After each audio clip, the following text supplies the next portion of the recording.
ঢাকাত হাছিনাৰে বৈঠক ভাৰতৰ বৈদেশিক সচিবৰ।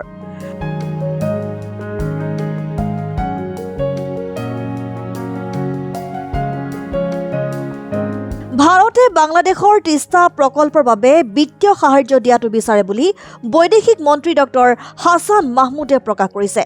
বৃহস্পতিবাৰে বৈদেশিক পৰিক্ৰমা মন্ত্ৰালয়ত ঢাকা ভ্ৰমণলৈ অহা ভাৰতৰ বৈদেশিক সচিব বিনয় কোৱাট্ৰাই হাছান মাহমুদৰ সৈতে এক বৈঠকত মিলিত হৈ তিস্তাৰ বাবে পুঁজিৰ বাবে ভাৰতৰ আগ্ৰহ প্ৰকাশ কৰে। ভাৰতৰ বৈদেশিক সচিবৰ সৈতে আলোচনা সন্দৰ্ভত হাছানে কয়, ভাৰতৰ সৈতে আমাৰ বহুমাত্ৰিক সম্পৰ্ক আছে, বৰ ধুনীয়া সম্পৰ্ক। প্ৰধানমন্ত্ৰী শ্বেখ হাছিনা আৰু ভাৰতৰ প্ৰধানমন্ত্ৰী নৰেন্দ্ৰ মোদীৰ নেতৃত্বত এই সম্পৰ্কই নতুন উচ্চতা লাভ কৰিছে। আমি সংযোগৰ বিষয়ে বিতংভাৱে আলোচনা কৰিছো। হাছান মাহমুদে কয় যে ভাৰতে প্ৰতি বছৰে বাংলাদেশীৰ বাবে 16-17 লাখ লোকক ভিছা প্ৰদান কৰে। বিশ্বৰ ভিতৰতে সৰ্বাধিক ভিছা প্ৰদান কৰিছে বাংলাদেশে।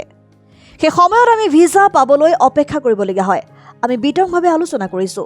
ইয়াৰ পূৰ্বে ভাৰতৰ বৈদেশিক সচিব বিনয় মোহন কোৱাট্ৰাই বাংলাদেশৰ প্ৰধানমন্ত্ৰী শ্বেখ হাছিনাৰ সৈতে বৈঠকত মিলিত হয়। বৃহস্পতিবাৰে পুৱা ঢাকাৰ গণভৱনত অনুষ্ঠিত হয় এই বৈঠক। এই তথ্য প্ৰধানমন্ত্ৰীৰ প্ৰেছ উইঙৰ পৰা নিশ্চিত কৰা হৈছে। ঢাকাত হাছিনাৰে বৈঠক ভাৰতৰ বৈদেশিক সচিবৰ।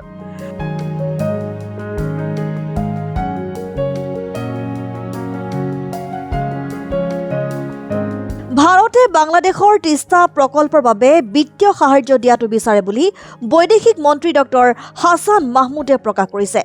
বৃহস্পতিবাৰে বৈদেশিক পৰিক্ৰমা মন্ত্ৰালয়ত ঢাকা ভ্ৰমণলৈ অহা ভাৰতৰ বৈদেশিক সচিব বিনয় কোৱাট্ৰাই হাছান মাহমুদৰ সৈতে এক বৈঠকত মিলিত হৈ তিস্তাৰ বাবে পুঁজিৰ বাবে ভাৰতৰ আগ্ৰহ প্ৰকাশ কৰে।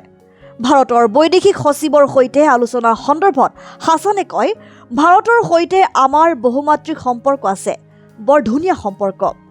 প্ৰধানমন্ত্ৰী শ্বেখ হাছিনা আৰু ভাৰতৰ প্ৰধানমন্ত্ৰী নৰেন্দ্ৰ মোদীৰ নেতৃত্বত এই সম্পৰ্কই নতুন উচ্চতা লাভ কৰিছে।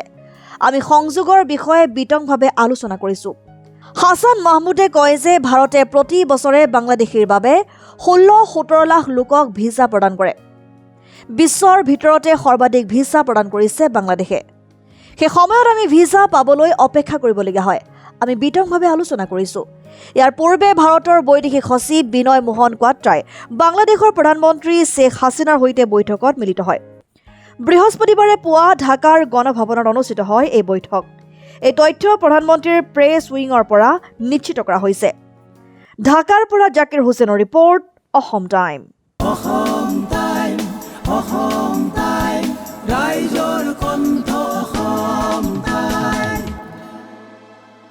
আপোনাৰ প্ৰিয় চহৰ নলবাৰীত নিজাববীয়াকৈ বসবাস কৰাৰ সপোন আছে নেকি? চহৰৰ মাজমজিয়াত মাটি কিনি ঘৰ সাজি লোৱাৰ সমস্যাই দেখা দিছে নেকি? সেই সমস্যা এতিয়া আৰু নাই। চহৰৰ মাজমজিয়াত মাটি নিকিনাকৈ নিজে ঘৰ নসজোৱাকৈ এটা বিলাসী ঘৰৰ গৰাকী হ'ব পাৰিব আপুনি। নলবাৰীত প্ৰথমবাৰৰ বাবে সেই সুবিধা আহিছে। নলবাৰীত প্ৰথমটো ৰেৰাৰ দ্বাৰা অনুমোদিত আটকধুনীয়া এপাৰ্টমেণ্ট এতিয়া চহৰৰ গোপাল বজাৰত।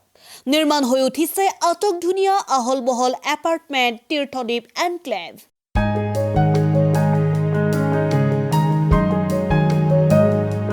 চহৰৰ গোপাল বজাৰৰ DIC পথত নিৰ্মাণ হৈ উঠিছে তীৰ্থদ্বীপ এনক্লেভ এপাৰ্টমেণ্ট।